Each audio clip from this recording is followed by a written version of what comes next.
嗨，歡迎翻嚟1000爸爸嘅 channel。我哋嘅 channel 咧，終於過咗200萬 views 啦！多謝大家支持。嚟緊咧，我哋會繼續努力拍多啲好片俾大家睇。希望除咗 view 數之外啦，我哋嘅訂閱人數咧會繼續增加。如果係第一次睇1000爸爸嘅 channel 嘅話咧，等我而家簡單介紹一下。我有一對仔女啦，一個個名有個一字，另一個咧就有個千字。我係佢哋爸爸，所以咧呢個 channel 叫做1000爸爸。我哋會拍下啲開箱評測片啦，關於科技產品、家居電器，仲有啲一家大細嘅旅行 vlog，同埋一啲關於 Tesla 嘅片。因為呢啲內容咧都係我平時有興趣嘅嘢，有好嘢咧都想同大家分享下。不過我哋咧就唔係全職媒體，都係公餘時間同埋小朋友放假嘅時候咧先至會拍多啲。內容角度咧主要以家庭向為主。好多時候啲嘢咧都係試過一段時間先至再同大家做個經驗分享。任何產品又或者服務供應商想揾我哋嚟到做一個誠實評測嘅話咧，可以喺 Facebook 或者 IG 度聯絡我哋。講返正題，今次咧我想藉住200萬 view 數啦，分享下我平時出去旅行拍嘢嘅時候用嘅一啲器材。我哋有時咧都會被邀請去一啲媒體發佈會，見到有其他嘅專業媒體啦，有幾個隨身嘅專業攝影師、節目主持咧，又可以現場即時度內容、拍攝方向，或有咩問題咧可以 NG 重拍。我每次見到佢哋咧，我都好羨慕，因為咧我自己一個人要飾演晒所有嘅角色，又要拍片啦，又要出鏡，台燈音一腳踢，仲有演員，即係我啲屋企人啦，係唔會 NG 嘅。你見到佢哋喺片裏面嘅反應呢，全部都係即時嘅真實反應，冇背過一句稿。最後就係我自己都要投入喺件事度，因為每次嘅拍攝呢，雖然係辛苦，但係我都好享受，因為每一次都係獨特嘅家庭體驗。我諗咁樣出嚟嘅效果呢，先至夠真。呢個就係1000爸爸 channel 嘅內容宗旨。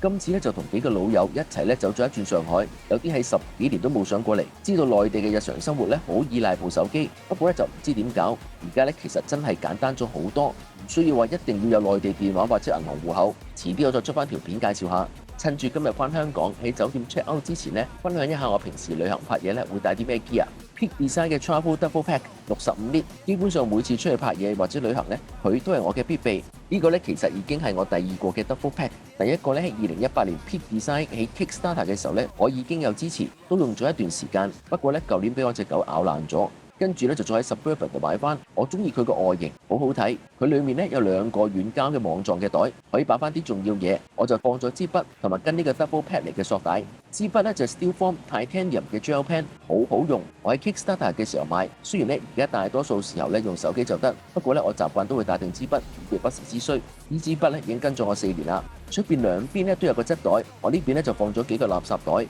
有時要到郊外地方，又或者好似去日本咁，附近咧冇咩垃圾桶，有個垃圾袋，除咗可以裝垃圾之外，如果突然間落雨，都可以用嚟笠住啲器材擋下雨都唔錯。跟住呢度咧有把好細好輕嘅自私遮仔 ，Amvel Pentagon 72，收起咧同部手機差唔多大，重量咧只係得72 gram。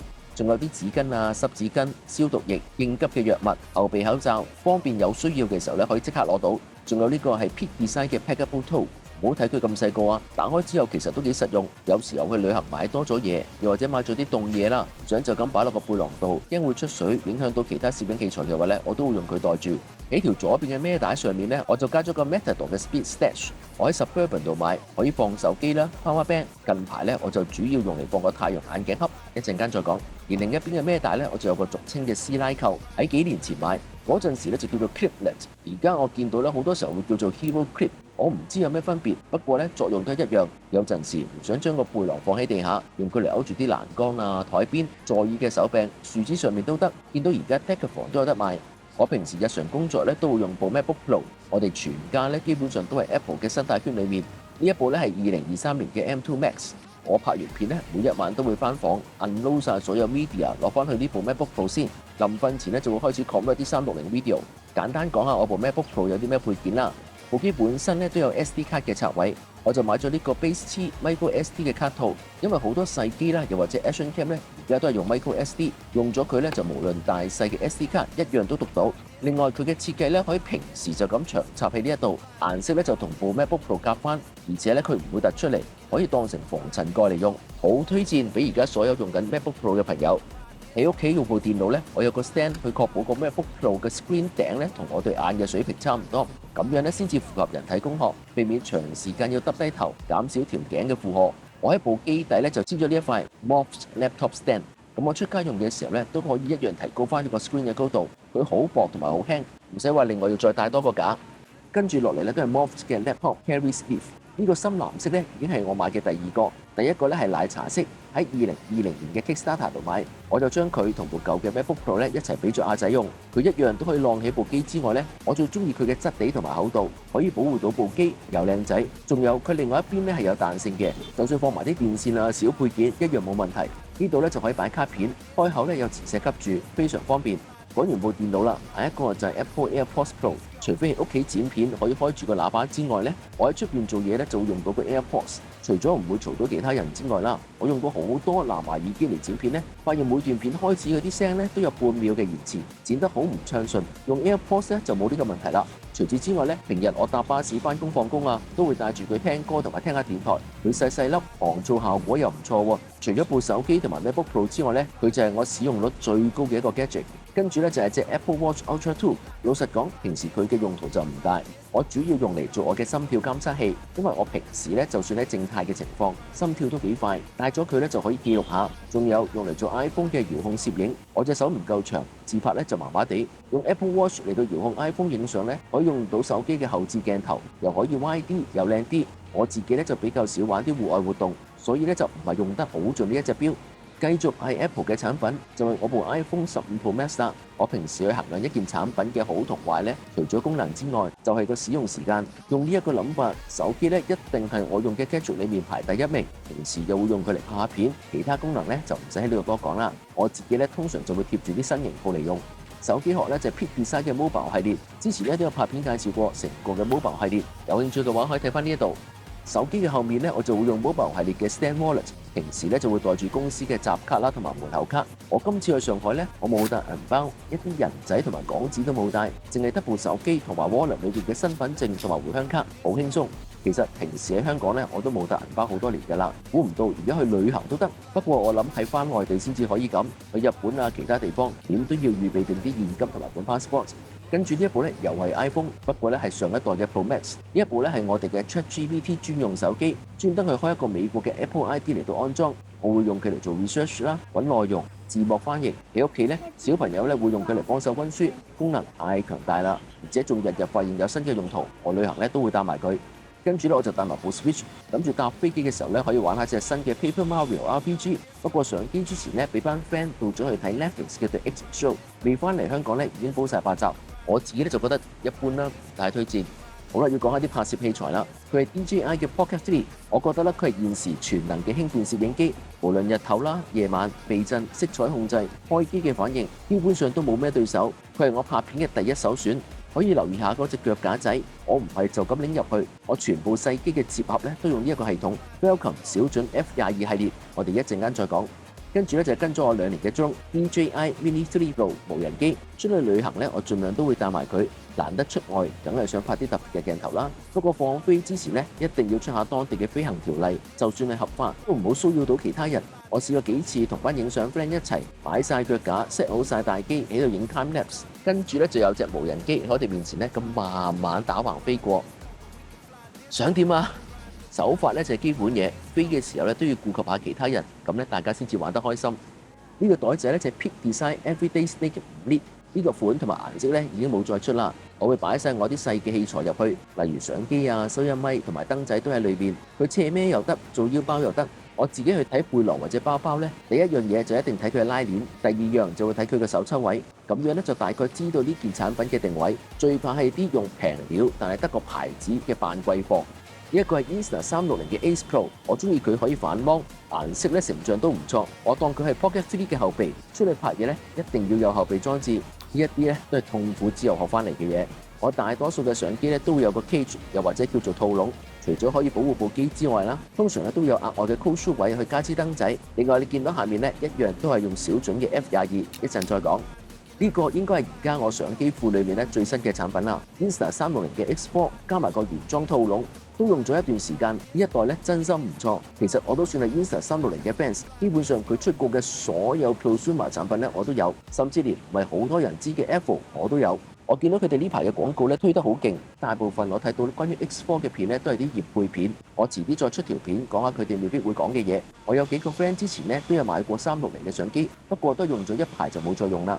唔係個功能有咩唔好，我覺得係佢哋未識得點樣用，包括拍攝啦同埋後製。到時我都喺條片度再同大家分享下我嘅心得。識得用其實好好用，如果唔係我點會由 X1 支持到而家嘅 X4？ 機底下面咧我一樣都係用小準 F22。呢一副咧就唔係普通嘅太陽眼鏡，係 Ray-Ban 同埋 Meta 出嘅智能眼鏡。硬件上面咧有鏡頭，好正嘅開放式喇叭，還有5個收音咪，可以就咁用語音指令咧去拍片同埋影相。如果開通咗 Meta AI 嘅話咧，仲可以即時問佢一啲你眼前影像嘅問題。我叫佢做旅行神器。我之前都有拍過條片介紹，反應好好。如果有興趣嘅話，當然喺呢一度睇翻。跟住就係個收音咪啦 ，Rode Wireless Pro 一套裏邊咧有2盒嘢，外觀上咧都係一樣嘅，一盒就係裝啲配件同埋2個 lav 咪，另一盒咧其實係個叉電盒，裏面有3樣嘢，有2個 receiver 啦同埋一個 transmitter。我習慣淨係用個 receiver 當係支收音筆嚟用。我自己都有 DJI Mic 2，不過咧我自己就中意 Rode Wireless Pro 多啲。首先佢有 time code，唔同機錄出嚟嘅檔案咧容易夾啲。如果冇嘅話，有時你有幾支咪又長時間錄音，有機會出現咧錄出嚟嗰幾條聲嘅時間長度唔係好夾。另外佢個 receiver 咧可以連埋個毛毛一齊放入佢個叉電盒度，要拎出嚟又或者收埋咧都會快手方便啲。佢又送埋個 lav 咪，啲聲嘅質感咧我自己中意 Rode 多啲，不過價錢咧佢就比 DJI Mic 2貴啲，同埋個 receiver 大啲同埋重啲，直接夾喺件衫度咧可能會歪，未必咁好睇。咪都係一樣，我都會帶後備，所以我會帶咗2盒咪同埋1盒配件。個袋仲有啲咩呢？就呢2支燈仔，維積 EL81，佢可以校色溫同埋光度。本身一邊咧有 cold shoe 腳，另外3邊咧都有 cold shoe 位，咁樣咧就可以駁埋一齊用。或者喺街頭先介紹相機布籠嘅 cold shoe 位上面，夜晚街拍啊，又或者補下光影下產品都得。不過我發現，如果用 X4 360相機嘅話咧，呢兩邊都會入光，唔係太理想。我而家都揾緊有冇啲薄啲、效果再好啲嘅，到時再介紹俾大家。呢度係另一個袋仔，佢都係 Peak Design 嘅 Tab Pouch。記得我講過要睇拉鏈位同埋手抽位啦，全部做工咧都好好。後面2個勾可以扣翻條 PD 帶，變成個細孭袋都得。裏面咧都有好多唔同大細嘅間隔，我會將所有細件嘅嘢同埋啲 USB 線咧放晒入去。等我拎晒裏面嘅嘢出嚟，逐一介紹下。SanDisk Extreme Pro Portable 4T SSD 2個。其實拍片啦，除咗要用錢買器材之外啦，另一樣嘢用得最多嘅就係啲 space。雖然我部 MacBook Pro 都有4T。去旅行之前咧，通常我都會清緊啲嘢，但係都一定要帶定額外嘅 SSD， 有個準備。好似今次4日3夜嘅上海之旅，我唔係拍好多嘢，不過所有嘅 footage 啦、相加埋啲聲咧，都已經用咗 1.2T， 帶多個4T 就穩陣啲。另一個咧就係嚟做後備。跟住呢個橙色好醒神嘅，估唔估到係咩嚟嘅咧？佢係 PGY Tech 嘅產品。好啦，開估啦，由下面推上去，佢就可以用嚟裝 memory card，可以擺到4張嘅 micro SD、4張大 SD、2張 nano SIM， 再加埋支針。佢防跌，有 IP54 防水。除此之外咧，佢仲係自帶 USB Type C 線嘅 USB 3.1讀卡器，大細卡都得，仲支持 On the Go。呢件嘢咧好好用，佢有另一個 version 可以支持到 CF Express 卡 ，USB 3.2，速度咧就會再快啲，機身咧就會闊翻少少，都好值得推介。呢張好似信用卡嘅嘢咧，黑色光面，又估唔估到係咩嚟咧？佢就係 Echo 嘅 Finder Sheet， 其實佢嘅功能咧同 Apple AirTag 一樣。佢喺 Apple 嘅 Find My 裏面定位，見到佢嘅位置。佢嘅厚度咧只得 2.6mm， 比 AirTag 咧薄好多，又可以 USB 插電，插一次咧可以用到6個月。每次出去拍嘢又或者旅行之前咧，我都會插足電，放喺啲器材袋裏面，買個放心。呢個係我平時擺喺屋企用嘅 Docker Case 10合1嘅 USB 盒，又可以插住電，支持100W 嘅 PD， 最高可以外接 8K 嘅 monitor。佢已經係我買嘅第4個，頭2個咧已經係幾年前嘅產品。亞仔都有一個同呢個一模一樣。一個咧係一個好好用嘅手機夾 Leo Photo PS4， 接埋細件，佢總共有4節，底下腳位合埋嘅時候咧，其實係 Aka 嘅標準，可以夾喺腳架度用，隻腳咧又可以分開，增加個支撐性，咁就擺喺台上面用咧都唔會咁容易跌。最底呢一個咧係一個波頭仔，可以改變方向，最頂呢一度咧可以擰去打直，又或者打橫都得。個手機夾可以夾到我部 iPhone 15 Pro Max， 我相信大部分市面上嘅手機咧應該都唔會有問題。我喺飛機度嘅時候都係用佢夾住部手機嚟到睇戲。頭先講咗好多嘢都用電啦，而家講下啲同電有關嘅 gear。呢個係 Echo Exynos 300W 嘅6頭充電器，每個位咧仲可以有即時嘅功率顯示。我之前咧都有拍過條片介紹佢上一代嘅240W，佢實在好好用，中意佢功率夠大又有顯示，好容易知道啲嘢咧係咪叉緊電。我前後後咧都買咗6部。都幾誇張，佢個插電位咧可以拆出嚟，如果去啲地方嘅蘇頭係兩隻平腳，好似中國啊、日本又或者美國，可以就咁拆走香港嗰隻三腳頭，用佢本身嗰隻兩腳平插就得。而家去旅行都唔會用嗰啲萬用插頭啦啩。USB 線，我哋咧開始慢慢轉晒去用 Eagle 嘅 Wiry Max 2呢個系列嘅電線咧，除咗支持100W 之外，有即時嘅功率顯示。我屋企啲小朋友咧，全部都識得點去分邊啲插得快，邊啲插得慢，唔使靠估，睇個功率顯示就得。另外個 Type C 頭都夠長，如果部手機有保護殼嘅話咧，有啲短嘅 Type C 線咧係會頂住插唔到電，呢一個咧就冇問題。跟住就講下啲 Power Bank 充電寶。去旅行咧，成日都用部手機嚟拍片影相、睇地圖、俾錢、掃翻啲預約 QR code，用電咧一定會比平時多，所以咧一定要預備比平時多嘅 Power Bank。我第一個介紹嘅依然係 Eagle 嘅 Mac Power 4U。佢成個咧都係金屬製造，可以黐住手機嘅後面無線插電，又唔會遮到個鏡頭，咁咧就可以繼續拍片同埋影相。後面呢個環咧都可以勾出嚟做個 stand。如果係用 iPhone 嘅話咧，喺電話度都可以睇到個插電仲有幾多 percent。呢個粒位咧又可以插埋隻 Apple Watch，好方便，好嘢嚟嘅。呢個咧就我手機嘅後備 Power Bank Anker 633，我已經用咗佢幾年啦，算係上一代嘅產品，不過仍然用得，用嚟做後備咧就啱晒啦。手機嘅 Power Bank 咧，我會帶兩個，跟住大電咧我就會帶一個，因為呢啲電就唔可以寄倉啦，全部都要 hand carry，所以咧就唔可以孭得太重。呢個係 Anker 嘅737 Power Bank， 最高輸出咧有140W，電量咧係86.4個 Watt-hour， 喺100 Watt-hour 以下咧唔需要額外申請都可以帶上飛機，有電量同埋充電功率顯示，我都用咗佢大約有2年。不過喺今次呢個上海旅程裏邊咧，我懷疑佢嘅壽命咧都差唔多啦，因為我喺上海度試過2次插下電，突然間冇晒電。我諗係因為我平時用得佢太盡，成日咧用佢嚟插部 MacBook Pro，插到零電。呢一啲嘅 Power Bank 或者充電寶其實都係消耗品，都係計支持到有幾多個放電同埋充電嘅循環，夠期呢個效率就會大幅下降。遲啲我再介紹下我其他比較新嘅大電。呢一個係 DJI Osmo Pocket 3嘅副廠電，官方資料話咧佢有4000個 mAh， 即係有14.8嘅 Watt-hour， 電量咧係原裝大啲嘅續航手柄4倍。我自己咧就冇詳細測試過佢嘅電量，用咗佢一段時間冇咩問題。見到個底一樣都係用小準嘅 F22，一陣間我哋再講下呢個系統。到呢個嘅運動相機充電自拍杆，呢一個咧我強力推介。首先佢係一個有10000 mAh， 即係37 Watt-hour 嘅充電寶，支持快充 ，IP52 防水。最好嘅地方咧係可以伸長到90 cm。而呢一個插電嘅電線位咧係會跟住喐，一路喺個頭嘅位度，頂底咧都有1/4寸嘅螺絲位。見到佢頂頭咧呢個鈴就知道係有啲設計。如果唔係咁嘅話咧，你係控制唔到擰實部相機嘅時候個鏡頭會向咗咩方向，好適合長時間要用360又或者 Action Cam 嘅用家。我之前咧有用過 Ulanzi 嘅 BG3，佢咧就冇得伸長，而且個頂咧冇呢個設計。亦都有試過 Insta360嘅充電遙控自拍棒，佢可以伸長，一樣咧頂頭都有呢個鈴，仲可以有粒掣嚟到做遙控錄影。但係電量咧比呢一個相機充電自拍杆少咗一半，得4500嘅 mAh。而且對我嚟講最關鍵嘅分別就係佢嘅底咧就冇咗個1/4螺絲位，即係話佢只可以手持，唔可以加隻腳仔上去。見到個頂同埋底咧，我都加咗2種唔同嘅連接環系統，我而家就同大家分享下。簡單介紹下呢個 Felcom 小準系列。如果大家有用開 Peak Design 10年前嘅快拆系統咧，其實個設計係差唔多。喺 Felcom 度嘅話咧，佢叫做 F38，佢有個扣夾喺個背囊條帶啦，又或者皮帶度，推入去就會鎖實，單手撳掣解鎖，又可以攞翻出嚟用，方便得嚟咧又穩陣。F38咧係指呢一度嘅長度，而呢一個闊度咧就係 ARCA Swiss 嘅標準，內地就叫做 ARCA。好多三腳架咧都係兼容 ARCA。所以如果係用呢個系統嘅話咧，咁就可以用到所有支持 ARCA 嘅三腳架。記唔記得頭先我講過 EO Photo 嘅手機夾，隻腳合埋嘅時候咧，都係兼容 ARCA，即係呢一個闊度咧係38mm。講咗咁耐都係 F38，未係 F22。F22嘅設計理念同 F38差唔多，長度就係22mm，細咗一半。好多時候咧會用喺相機嘅配件度，例如喺個套籠度加手柄啦、怪手、吸盤都得。同埋近10年咧都係細機嘅天下，例如啲 Action Cam 又或者360主導嘅市場 ，F22咧就啱用好多，裝喺360嘅機底咧都睇佢唔到。無論係 F22又或者 F38，要比起傳統擰螺絲優勝，方便得嚟又安全。記得螺絲鬆咗咧，你係睇唔到呢一個快拆咧，扣咗入去，啪一聲再挫一挫就可以確定鎖實咗。仲有就係可以確定個方向，擰螺絲嗰隻咧根本唔可以確定擰實之後個鏡頭會向咗邊一邊。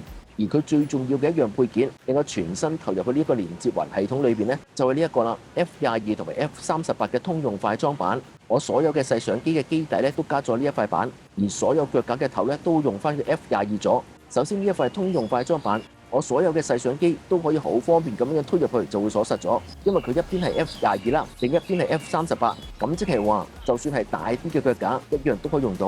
佢呢一個嘅兼容性、方便程度同埋安全上呢，我未見喺市面上有其他嘅選擇。再講多一個連接系統，就係智雲嘅輪夾系統，佢有兩部分，都係4/1螺絲擰實喺兩邊，要喺呢個有凹凸紋嘅位置度向下推，裡面嗰6粒鋼珠咧就會向後褪。另一邊咧，你就會見到有啲鋼珠嘅凹位，咁樣插入去，再鬆翻個凹凸紋咧，就會逼實嗰6粒鋼珠。呢個系統咧好實淨，原理咧係同之前嘅 Quick Detach QD 系統差唔多，不過咧佢就用4粒鋼珠，好多時候咧會用喺 full frame 嘅相機同埋啲軍用設備度。我之前用開嘅 RRS 腳架同埋啲相機帶咧都係用 QD 系統，用咗好多年都唔會有咩損耗。講翻呢一個，我自己咧就主要用喺360嘅 monopod 度。跟住就要講下隻腳啦，好推薦呢一隻 Insta360嘅戶外3腳架。我唔係好覺有咩人介紹佢，不過咧佢其實係好好用。首先佢成個都係鋁合金嚟做，隻腳咧可以伸長，由152mm 去到232mm 夠晒大。呢兩個長度其實相當好用。而家可以講下我最常用嘅裝備啦，中間就係呢個充電自拍桿，用小準 F22 配 Insta360嘅 X4，其實配其他嘅 Action Cam 都得。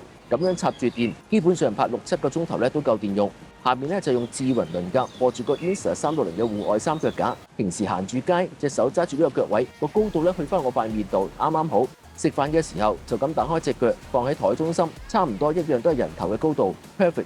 如果想擺喺地下嘅話咧，就可以將支自拍桿伸到最高，腳架咧都要伸到最長，因為本身嘅充電寶都有重量，所以其實都幾穩陣。如果喺人多嘅地方，好似我而家喺上海悅苑度食雪糕咁啦，呢度人來人往，我就會踩住一邊腳，以防萬一。最後一樣我都想分享下嘅就係呢一個防火電池安全袋。相機咧記得所有嘅充電池咧都要 hand carry， 我就會放晒入去呢一個防火袋度。如果 touch wood 真係有咩意外，起碼唔會有明火燒出嚟，同埋可以增加多啲嘅時間去處理。外國都有啲 video 測試過，有興趣嘅話可以睇下呢度。哇！一次過分享晒我平時嘅旅行會帶嘅 gadget， 有冇數過幾多樣嘢？不過仲有最後一樣要介紹，就係呢一支 Philips 嘅迷你按摩槍。頭先咁多樣嘢咧，一啲都唔輕，仲要拎住成日嚟拍片喎。夜晚要等部機撈走 memory card 裏面嘅嘢嘅時候咧，最好就用呢一支個按摩槍鬆一鬆，佢力度好足，仲可以 USB 嘅 Type C 嚟嘅插電。就算平時去旅行，我都覺得係必備。連埋呢支按摩槍總共介紹咗43樣嘅配件。其實我本身咧都有諗過，使唔使分開幾集嚟介紹？不過咧，我又覺得好似一集介紹晒咧睇得過癮啲。大家睇完有咩 comments 咧？又或者有冇其他好嘢想介紹俾我？不妨喺下面留言。希望你會中意呢個 video 啦！如果想繼續支持1000爸爸 channel 嘅話，記得 CLS comments like and share 留言點讚同埋分享，記得要撳埋隔離個鐘仔，咁一有新片發布嘅時候咧，就可以即時收到通知。好啦，今次節目時間夠啦，下次再見，拜拜。